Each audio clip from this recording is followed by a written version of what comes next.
Hey, what's going on, everybody? It's Bub here from Pub's Place. Hope you guys are doing great. I'm doing just about fine. We're back at it with another video here on Roblox Pet Simulator 99.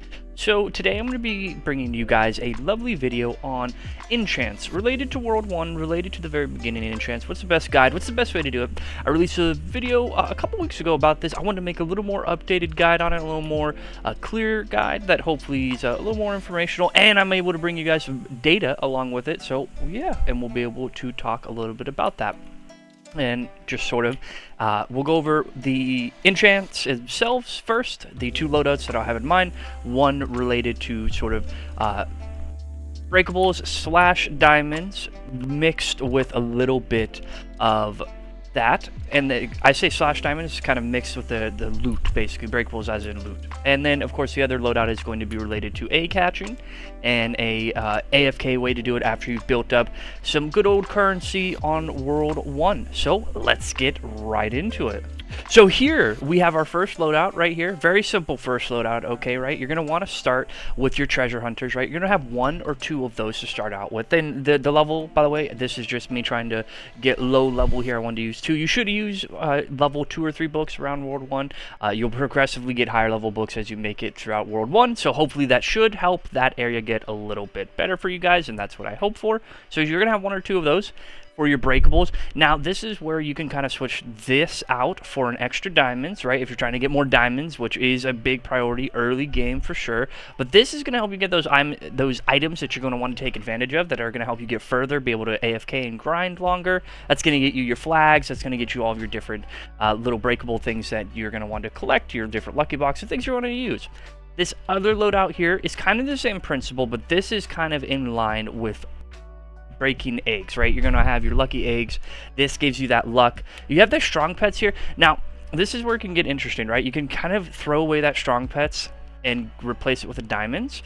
Now, if you replace it with the diamonds, right, you're going to want to, of course, put the diamonds there. You're going to want to keep that coins there because you want to have you always want to have more coins building up than you're spending. You want to, of course, that's kind of, if that makes any sense. So you're going to want that there, but this can also be thrown out, of course, if you want to have that diamonds in place, right? You can have that strong pets back. Now, you can have that tap power, but that tap power is really not necessary. Really, if you're going to have tap power, you might as well, I'm going to blank on its name, but you're going to want to have larger taps. There it is. You're going to want to have like a larger tap if you're going to want to do something like that, but this can kind of be left open. But you also won't have all these slots early game, so that's why you kind of pick and choose. Now, picking and choosing is real simple. Like, you can get really helpful with it. So if you really want to stick with that luck, right? So let's say you only have 2 slots, so there's your egg luck, right? And then we're going to get what really matters here, and you're going to want to have that critical. So these 2 are going to be most important. If you've got 2 slots, that's going to help you for egg luck. And if you want to see the same idea, right? So same idea, right? You're going to get your treasure hunter book out. Your treasure hunter book, of course, is going to go up there, and you're going to get your crit book. Always have crits. You don't need that strong pets, right? Throw that away. You're going to want to replace that with something else, okay? Always throw it away. I put it up there because you want to throw it away. You don't need it anymore. And now a lot of people are going to have various opinions, but strong pets is not necessary. You want criticals. Crits is much better. You want to do 5 times the damage. Trust me, it happens quite a lot. When you have a bunch of pets, it happens quite more often. Alright, so now we're going to go into the data of how this works, a little spreadsheet that somebody created, and hopefully we're going to be able to sort of explain why we chose this loadout here and how we sort of get to these types of loadouts and sort of the best data to rely on. Alrighty, so we are back with it. So this is the data that we rely on that I was just speaking about. So this is, now we're no longer with that enchants, right? We went over the enchants. What are the best enchants for being able to either get eggs, get diamonds, or get the breakable item loot, right? So now we're going to talk about that data. So this is strong pets, right? We don't really need it. We don't really want it, so we're going to avoid that. But criticals right here only stacks up to 1. So you only need 1 of those books. No matter what setup you're doing, you only ever need 1 of those books, right? It stacks up to this amount right here. So if you have a max level book, you only need 1. And it stacks only once. And the same thing applies, right? You can see right here, 2.5. So most setups, by the way, this is kind of what we're building off of, right? You don't ever need to have any more than 2. Let's be quite clear. Most of these don't require more than 2. Most of them are just 1.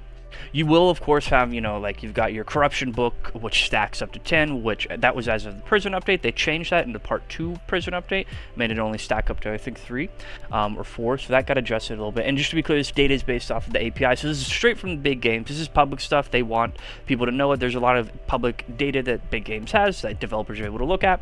So this is how we know some of these things, and that we're able to be like, you can only use one chest breaker, right? So whenever we had that really difficult chest, you only needed one of these in your entire setup. And it's the same idea, of course, with like some of these. Now there's points in them, right? There's 0.4 or 0.6, right? That is why some people will use 3 to get that other point coverage, and to be able to fully take advantage of that. Anyways, I hope this data part was useful. Let's get back into the game.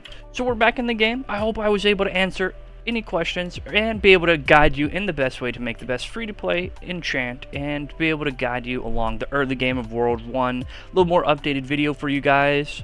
I will keep you around for too much longer. Hope you guys enjoyed the video. Please feel free to leave a like and comment. Don't feel the need to subscribe, but it is of course helpful. And keep growing your pet empire.